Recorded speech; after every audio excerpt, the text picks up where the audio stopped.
안녕하세요. 사사이 사람 사는 이야기 오늘의 사연입니다. 안녕하세요. 이제 초등학생이 되는 아이를 키우고 있는 최진아라고 합니다. 그 누구보다 성실하고 착한 남편과 이렇게 단란한 가정을 꾸린 지 10년이 다 되었네요. 그 10년 동안 여러 가지 일이 있었지만 조금 특별한 일이 있었기에 이렇게 제 사연을 보내봅니다. 26살의 친구의 소개로 남편을 만났죠. 그때 전 작은 회사에서 지원 근무를 하던 서무 직원이었고, 남자는 친구가 다니는 정비소에서 일하는 정비사였어요. 친구가 다니던 정비소는 꽤 큰 자동차 정비소였거든요. 그곳에서 접수받는 일을 하던 친구는 어느 날 저에게 남자 소개를 받으라고 권했죠. 괜찮은 사람이라고 하면서요. 사실 당시 친구는 따로 만나고 있는 남자가 있었습니다. 그런데 회사 내에서 짓궂은 사람들이 자꾸 그 정비사와 자신을 엮는다고 하더군요. 사실 인물도 괜찮고 매너도 좋은 사람인데 둘 다 미혼의 젊은 사람이라는 이유로 계속 친구와 엮이는 게 불편하다고 했죠. 당시 저는 만나는 사람이 없었기에 친구가 괜찮은 사람이라 하니 흔쾌히 만나보겠다 했습니다. 그런데 실제로 만나 이야기를 해보니 사람 좋아 보이고 대화도 잘 통하더군요. 그리고 돈을 모아서 자신의 정비소를 차리겠다는 꿈이 있는 모습이 정말 멋져 보였습니다. 자신의 일에 자부심도 있고 더 발전하겠다는 목표를 가진 건설적인 모습이 매력적으로 다가왔던 것 같아요. 그렇게 소개팅 이후에도 몇 번 만나다가 한 달 정도 지났을 때 저희는 사귀게 되었습니다. 그런데 정식 연인이 된 이후 데이트를 하면서 남자친구가 종종 돈 때문에 힘들어 보였습니다. 전 누가 더 내고 덜 내고가 없는 편이라 제가 더 내면 된다고 이야기했는데도 현수 씨는 그건 싫다며 저와 데이트하는 횟수를 줄이고 싶어 하더군요. 서운한 마음도 들었지만 한편으로는 의심도 들었습니다. 친구에게 듣기로는 생활하기 힘들 정도의 월급은 아니었는데 도대체 월급을 어떻게 쓰길래 하는 생각이 들기 시작했죠. 생각이 생각에 꼬리를 물었고 빚이 있나 하는 생각까지 들더군요. 그래서 어디에서 본 빚을 많이 진 사람이 힘들었던 이야기를 하면서 은근슬쩍 남자친구를 떠봤습니다. 그랬더니 남자친구는 본인 빚이 있는 건 아닌데 어머니가 대신 월급을 관리하고 있다고 고백하더군요. 월급을 몽땅 어머니께 드리고 용돈을 받아서 생활하는데 그 용돈이 한 달에 30만 원이라고 했죠. 솔직히 그 말을 들은 순간 29살이나 먹은 남자가 왜 돈 관리를 어머니한테 맡기는지 이해가 안 갔습니다. 그런데 알고 보니 그럴 만한 사정이 있었어요. 20살의 남자친구 아버지가 돌아가시고 어머니가 많이 힘들어 하셨죠. 이후 가급적 어머니가 원하는 대로 해드렸다고 하더군요. 남자친구가 돈을 벌기 시작하면서 어머니가 관리하고 싶다 하셨고 본인도 어머니에게 돈을 맡기면 잘 모을 수 있을 거라 생각해 그렇게 해왔다네요. 그런데 저를 만나고 나서 하고 싶은 것도 해주고 싶은 것도 많고 데이트도 자주 하고 싶다 보니 30만 원으로는 부족해서 어머니께 용돈을 올려달라고 했다네요. 그래서 지금 투쟁 중이니 조금만 기다려 달라며 웃더군요. 남자친구의 속사정을 알게 된 저는 제 마음대로 오해한 것에 대해 미안한 마음이 들었고 알았다고 대답했습니다. 그리고 두 달 뒤 남자친구는 용돈이 50만 원으로 올랐다고 하더군요. 여전히 넉넉한 용돈은 아니었지만 남자친구는 그 50만 원을 오롯이 저를 위해 썼습니다. 점심은 회사에서 나왔고 정비소가 집에서 멀지는 않지만 그래도 버스를 타고 출퇴근을 하는데 차비가 아까워서 운동한다는 핑계로 걸어 다녔죠. 물론 술, 담배도 하지 않았습니다. 남자친구의 그런 모습에 전 감동했고 저 역시 남자친구에게 부담이 되지 않도록 노력했습니다. 그렇게 저희는 알뜰살뜰하게 데이트하며 사랑을 쌓아갔고 연애한 지 2년이 지날 때쯤 결혼 이야기가 나왔죠. 저도 좋았어요. 저 역시 30살 전에 결혼하고 싶었고 이 남자라면 미래를 함께 하고 싶다고 생각했으니까요. 28살에 결혼 준비해서 29살에 결혼하면 되지 않을까 하고 생각했는데 제 생각과 다르게 현실은 순탄치 않았습니다. 문제는 남자친구의 어머니가 우리의 결혼을 반대한다는 것이었죠. 사실 특별한 이유도 아닌 것으로 어떻게든 트집을 잡으시려고 하시더라고요. 제 키가 164인데 키가 작아서 안 된다고 하셨고 사진을 보고 여우상이라며 서방 잡아먹을 얼굴이라고도 하셨다네요. 전 지금까지 살면서 강아지상이라는 이야기는 많이 들었지만 여우상이라는 소리를 처음 들어봤어요. 하물며 저희 아버지 직업이 변변치 않다고까지 하셨다더군요. 그런데 저희 아버지는 남자친구 같은 기술직이시거든요.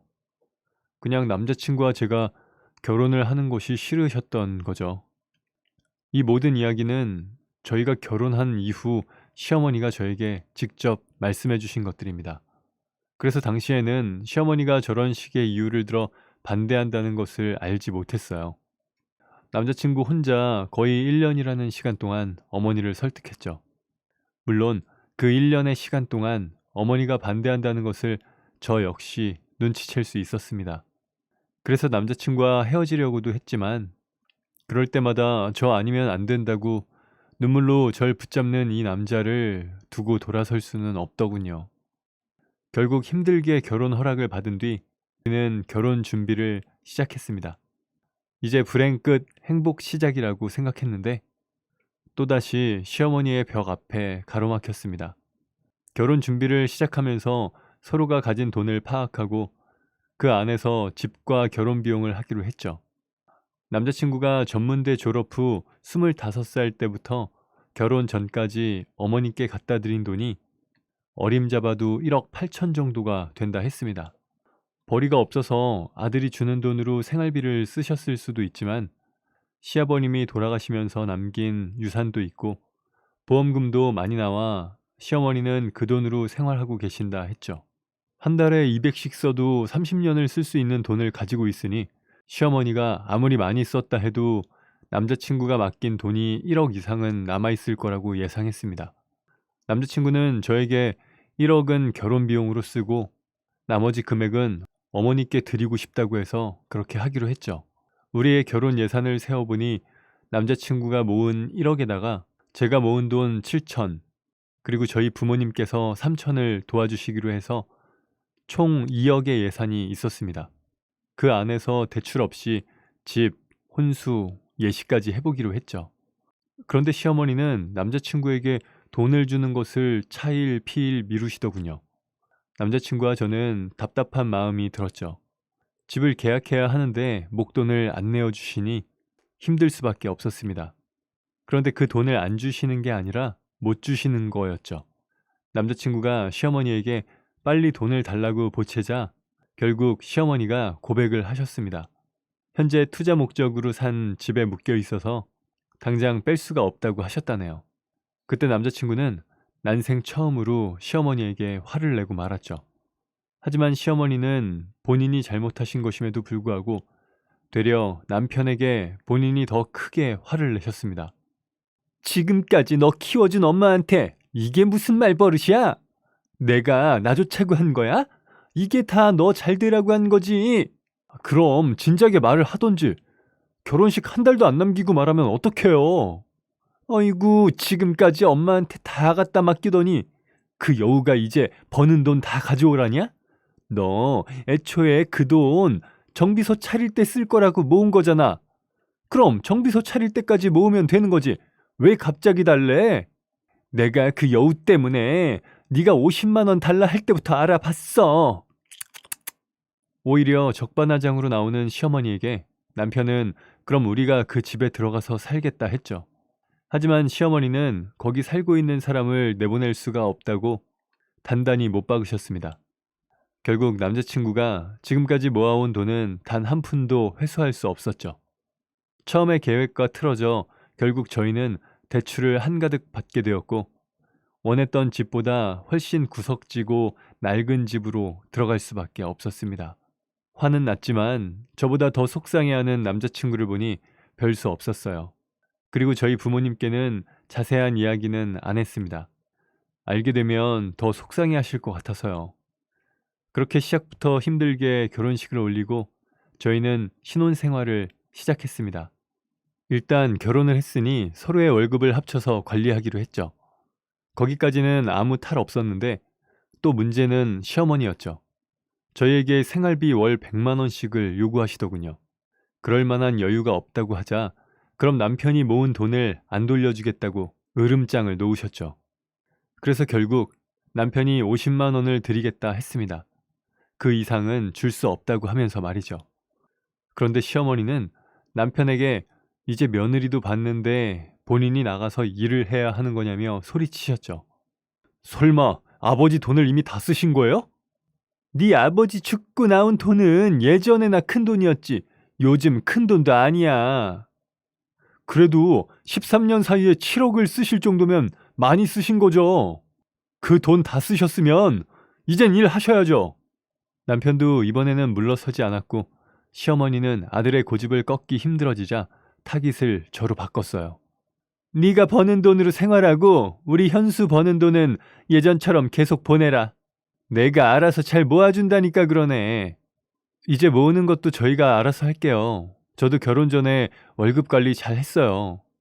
단호하게 끊어내려고 했지만 월급 관리 잘했다는 애가 1억도 없었냐며 화를 내시고 아들 월급은 꼭 보내라는 말을 끝으로 전화를 끊으셨죠. 물론 남편은 어머니께 생활비 50만 원을 보내고 나머지는 저에게 보냈습니다. 시어머니는 남편이 50만 원밖에 안 보내자 계속 저를 들들 볶았죠.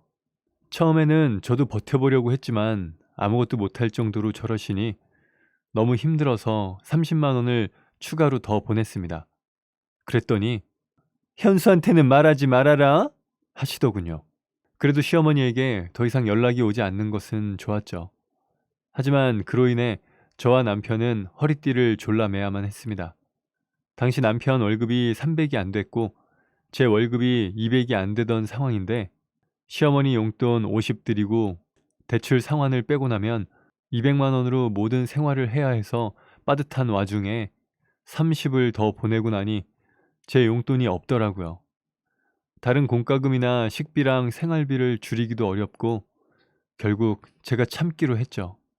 그래도 1년 동안 갚은 대출금이 2천만 원이었고 아직 5천이 더 남았지만 남편과 함께 힘내서 갚으니 버틸만 했죠. 그리고 결혼 1년 만에 우리에게 축복이 찾아왔죠. 사실 조금 더 있다가 낳고 싶었는데 언제까지 미룰 수도 없는 상황이다 보니 남편과 더 열심히 살기로 했어요. 그래서 저는 아기를 낳기 직전까지 일을 했습니다. 아기 낳기 전까지 어떻게든 돈을 모아야 한다고 생각했으니까요. 그런데 결국 그만큼의 돈은 조리원 가구, 애기용품 사니 순식간에 사라지더군요. 결국 남편은 시어머니께 드리던 용돈을 끊겠다고 했지만 역시나 가만히 계실 분이 아니었죠. 결혼 전에는 엄마한테 월급 다 갖다 주고 용돈 받아서 쓰더니 저 여우 만나고 편했네. 편했어. 아니 그러니까 애초에 제가 모은 돈을 주셨으면 이럴 일이 없잖아요.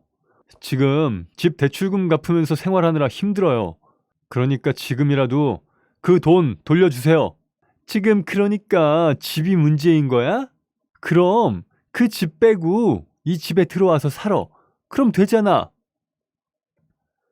저도 남편도 합가를 원하진 않았지만 그때 엎친 데 덮친 격으로 집주인이 전세금을 올려달라고 한 상태였죠. 그래서 추가로 대출을 받으려고 했는데 집주인이 올려달라는 전세금만큼 대출이 나오지 않았고 결국 저희는 시어머니 집으로 들어가게 되었습니다.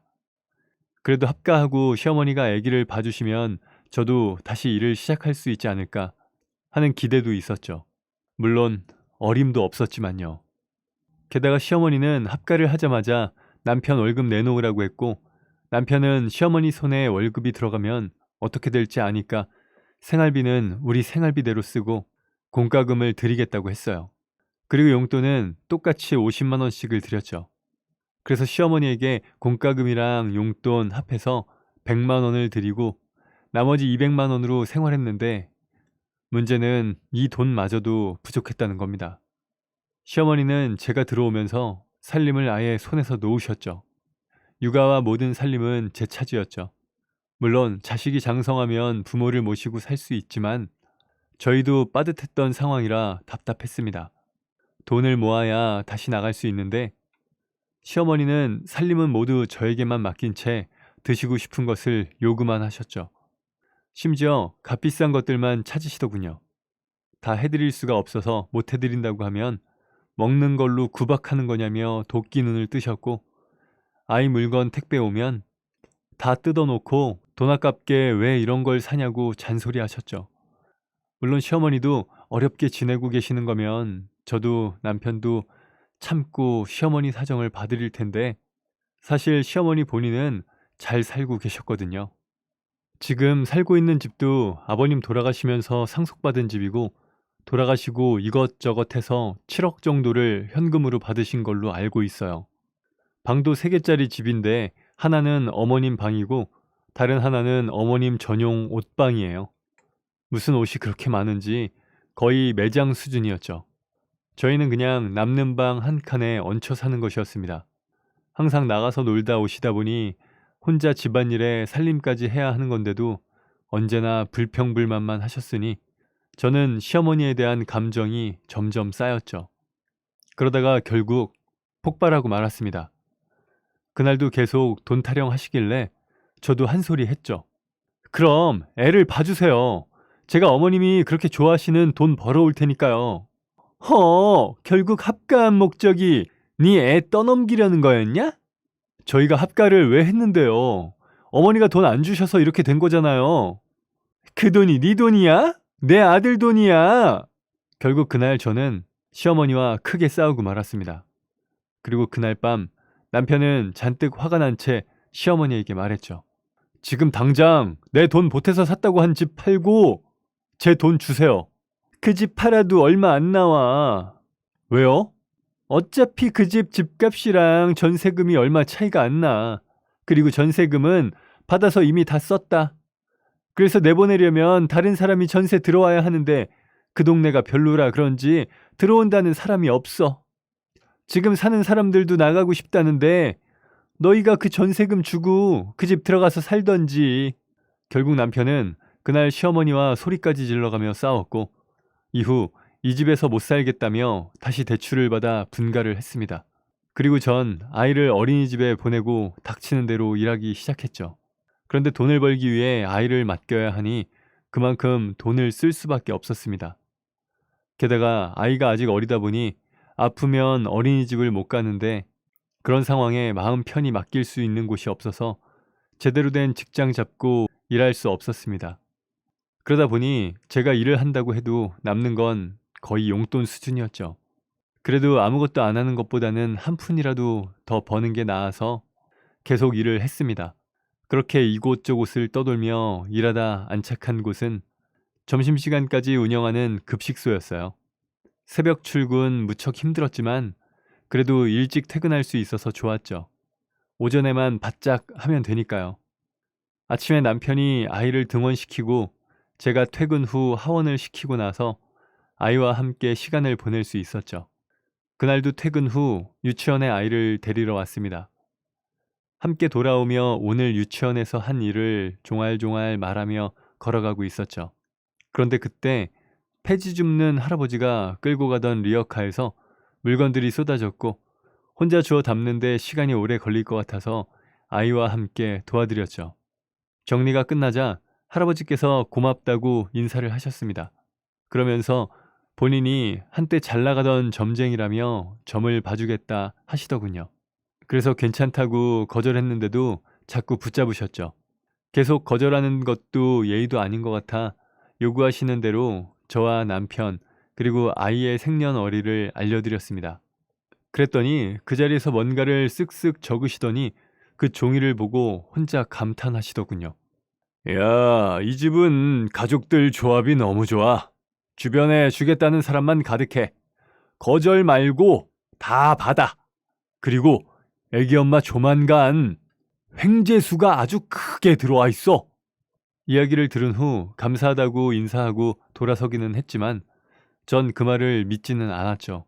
남편의 돈을 다 뺏어간 시모는 있어도 우리한테 무언가를 주겠다는 사람은 한 사람도 없는데 무슨 소리인지 싶었지만 그냥 덕담이겠거니 하고 넘겼습니다.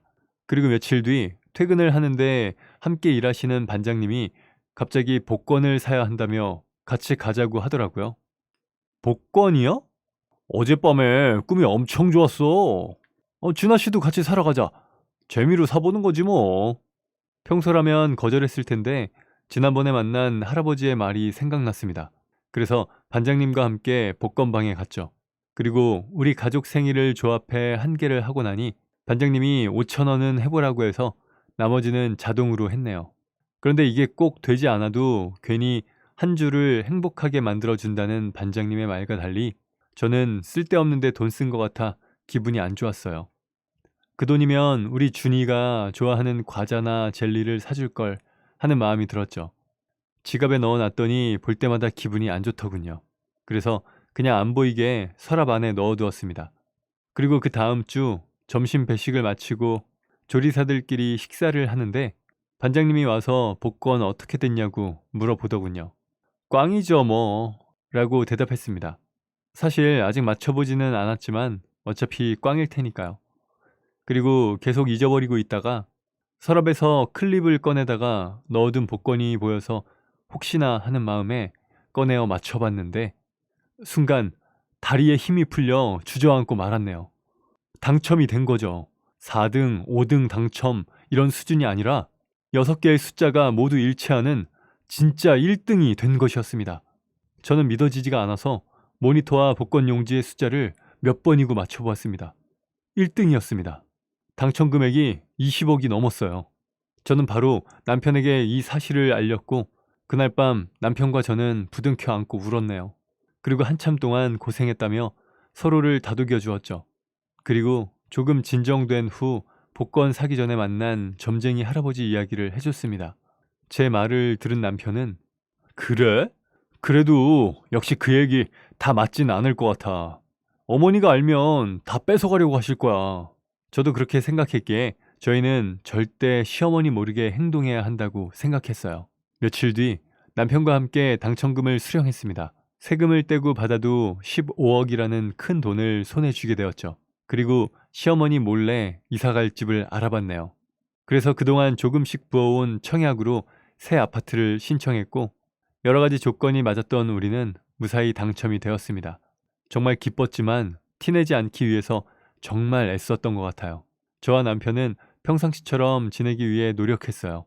물론 다니는 직장도 계속 다녔고요. 바로 직장을 그만두면 시어머니가 분명히 수상하게 생각할 테니까요. 꼭 쓰지 않아도 주머니에 돈이 있으니 사람의 마음이 여유로워지더라고요. 하지만 한편으로는 시어머니에게 언제 발각될지 모른다는 불안감도 마음 한 곳에 자리 잡고 있었죠. 워낙 이것저것 뒤지는 것도 잘하는 분이라 저희는 어떻게든 시어머니에게 들키지 않기 위해 노력했습니다. 다행히 시어머니는 모르시는 것 같았죠. 저희도 그냥 명절과 생신 때 정도 찾아뵙고 평상시처럼 용돈 드리는 정도로 살았습니다. 그런데 아파트의 완공이 다가올수록 속이 타들어가더군요. 이사한 걸 알게 되면 돈이 어디서 나서 이렇게 좋은 집에 왔냐고 난리를 치실 텐데 그 생각만 하면 피가 바짝바짝 말랐습니다. 그렇게 언제 들킬지 모른다는 불안감 속에서 살아가던 중 남편에게서 시어머니가 병원으로 실려가셨다는 소식을 들었죠. 저는 식당에 양해를 구해서 조퇴를 하고 바로 병원으로 달려갔습니다. 제가 병원에 갔을 때 시어머니는 의식이 없으셨어요. 친구분들이 같이 계셔서 어떻게 된 일인지 물으니 어머님 친구 한 분이 얘기해 주시더라고요. 시어머니의 친구분이 어머니에게 돈을 빌려줬는데 그걸 오랫동안 안 갚으셨고 그날 식사 중에 돈 얘기가 나왔다네요. 돈은 언제 갚을 거야? 무슨 돈? 저번에 그 5천? 그건 해숙이 네가 나한테 투자한 돈이잖아. 투자는 망하면 안 돌려줘도 되는 거야. 시어머니가 너무나 당당하게 줄 필요 없다는 식으로 나왔고 결국 친구분과 어머님의 말싸움이 시작됐다 합니다. 그러다가 시어머니는 본인의 분에 못 이겨 갑자기 뒤로 넘어졌고 주변 분들도 어쩔 줄 몰라 우왕좌왕 하다가 구급차를 늦게 불렀다고 하셨죠. 결국 시어머니는 골든타임을 놓치고 말았고 66세의 나이로 돌아가시고 말았습니다. 시어머니의 장례를 치르고 난 뒤 저는 남편과 함께 시어머니의 재산을 정리했죠. 얼마나 욕심이 많은 분이었는지 그 흔한 본인 생명보험 하나 들어놓지 않았더라고요. 시어머니의 부채와 재산을 정리하고 보니 신기하게도 남편이 시어머니에게 맡긴 1억 8천의 돈만 남아 있었어요. 그렇게 모든 것을 정리하고 저희는 무사히 새 집으로 이사했습니다. 그리고 전 이사를 하면서 일하던 직장이 너무 멀어지면서 그만두게 되었죠. 이제는 굳이 직장을 다니지 않아도 먹고 살 수 있어서 전업주부로 살 생각입니다. 그리고 남편은 자신의 꿈을 향해 달려가고 있는 중이에요. 자신의 정비소를 차리기 위해 자리를 알아보고 있습니다. 이제 남편의 경력이면 혼자 운영할 수 있을 정도가 되었으니까요. 그리고 복권 당첨금은 남편이 저에게 모두 관리하라고 하더군요. 그리고 사업 시작할 때 부족한 돈만 조금 도와달라고 했습니다. 이 돈을 어떻게 해야겠다는 계획은 아직 없어요. 그냥 주머니가 두둑하다는 마음만으로 충분히 행복하거든요. 확실히 돈이 있으니 마음이 여유로워지더군요. 지금 생각해보면 그때 그 할아버지가 정말 용한 점쟁이가 맞는 것 같네요. 시어머니가 그렇게 가실 것까지 알고 계셨던 걸까요? 사실 시어머니는 무엇을 위해 그렇게 돈을 흥청망청 쓰셨던 건지 여전히 모르겠어요. 한편으로는 그렇게 갑자기 가신 시어머니가 안타깝기는 하지만 다른 한편으로는 돈 때문에 자식과 옆에 있던 친구들에게까지 척을 지고 살으셨어야 했나 라는 생각도 들어요. 전 시어머니와 다르게 주변에 베풀기도 하면서 화목하게 잘 살아볼 생각입니다. 그리고 기회가 된다면 그 할아버지께 선물이라도 드려야겠다는 생각이 드네요. 앞으로 나보다 힘든 사람을 도울 수 있는 따뜻한 마음을 갖고 살아가겠습니다. 저희에게 찾아온 행운이 여러분들께도 전해지기를 바랍니다. 지금까지 제 긴 글 읽어주셔서 감사합니다. 네, 오늘 사연은 여기까지입니다. 사람 사는 이야기 채널 구독과 좋아요, 알람 설정 부탁드립니다. 감사합니다.